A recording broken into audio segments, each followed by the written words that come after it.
Гонконгтың ең қатыгез түрмесіне ауырсынуды мүлдем сезбейтін жігіт тап болды. Жабық әрі биік түрменің аумағына полиция автобусы келеді, негізгі кіреберістің алдына келіп тоқтайды. Тұтқындарды шығарып, олардан кісендерді шешеді. Тұтқындар ішке кіріп, кезек-кезегімен қатарға тұрады. Олардың арасында сымбатты Рикки есімді жас жігіт бар. Достар, Қазақи каналдың дамуына үлестеріңіз керек. Тіркеліп лайк баса кетейікші. Ол аса қатыгез қылмысы үшін 10 жыл бас бостандығынан айырылған. Ол жігітті түрме қызметкерлері тінтуге алады. Сол кезде металл датчигі іске қосылып кетеді. Қызметкерлер оның тыққан қаруы бар кен деп тексере кетеді. Бірақ олай емес болып шығады. Денесінде кезінде оқтың қалтықтары қалып қойған екен. Біз бұл Гонконгтағы ең көп, қатаң күзетілетін түрме екенін білеміз. Бұл жерден ешкім, ешқашан қашып шықпаған. Тұтқындар таңертең тістерін тазалайды. Біз бұл жерде жергілікті элитаның бар екенін байқаймыз. Оларды төрттік банда деп атайды. Кішкене бетбақтау қылмыскерлер әлсіз адамдарды қинайды. Мысалы, айтарлықтай, лауазымды Зек Ма есімді қарттың баласына арнап жасаған ойыншығын сындырып, сосын оның мұрнына да солай жасайды. Сол сәтте күзетші жүгіріп келеді. Бұзақылар күзетшіге Ма өзі құлап қалды деп айтады.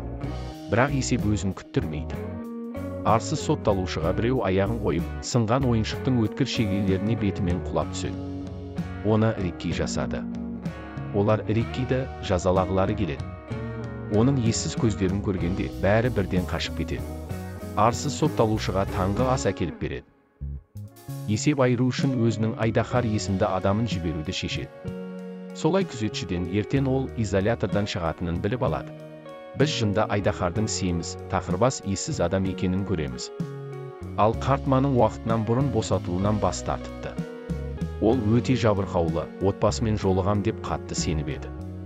Кешке кезекті тексеру кезінде күзетші Қартманы байқап қалады. Ол асылып қалған екен.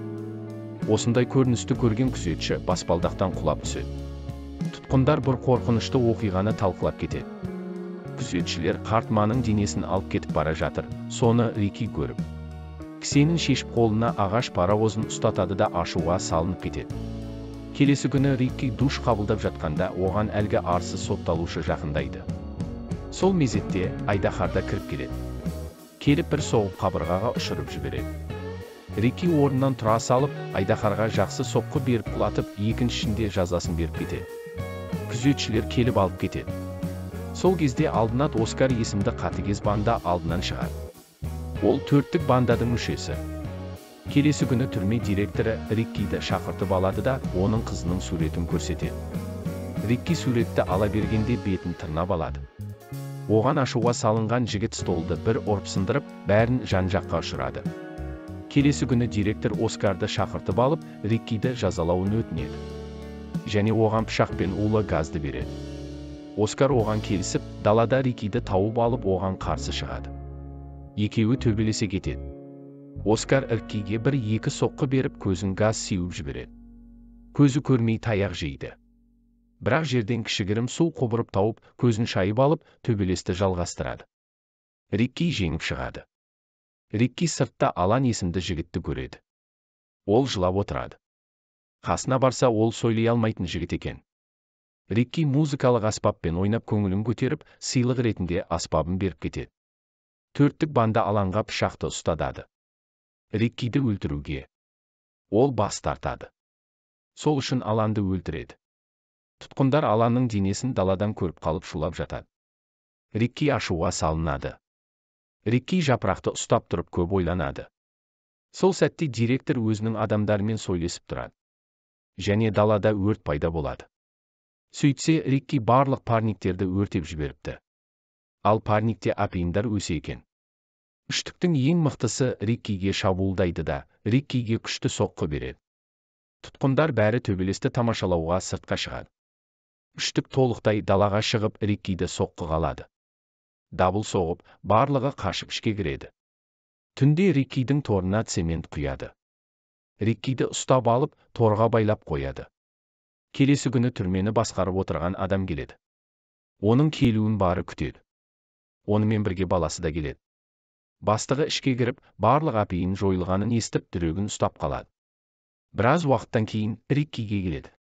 Оның денесіне цемент қатып қалған. Ол өзінің бұлшық еттің көмегімен цементті сыныдырады. Сол сәтте үштіктің біреуі Тарзан кіріп келеді. Тарзан Риккиді соғып байлап қояды. Бірақ оған беріспей Рикки шешіліп шығып, Тарзанды соғып тастайды. Сол сәтте тордың төбесі түсе бастайды. Рикки қанша қолмен тоқтатқысы келсе де шамасы келмейді. Тарзан есін жиып, торды көтере кетеді, ал Рикки есікті сыныдырып қашып шығады. Бірақ сыртындағы тағы бір құпия тұзағына түсіп кетеді. Келесі күні жігітті байлап шұңқырға отырғызады. Бастық барлық адамға шұңқырды көмуге бұйрық береді. Келіспегендерді атып тастайды. Солай жігітті көміп тастайды. Келесі күні жігітті бульдозер келіп шығарып алады. Жігіт септі үзіп шабуылға жүгіреді, бірақ оны тағы ұрып тастайды да директордың кабинетіне кіргізіп арматурамен байлап азаптайды. Бірақ барлық қиындықтарды ерлікпен көтереді. Түнде тұтқындардың білі келіп тамақ алып береді. Келесі күні тамақ берген тұтқынды жазалайды, ашулы Рикки дау көтереді. Барлық тұтқындай көтеріліс жасайды. Рикки барлығын жеңеді. Тек бастығы қалады. Ол ойлағандай адам емес екен. Үлкен құбыжыққа айналады. Бірақ Рикки оны көтеріп алып, ет турағышқа лақтырады.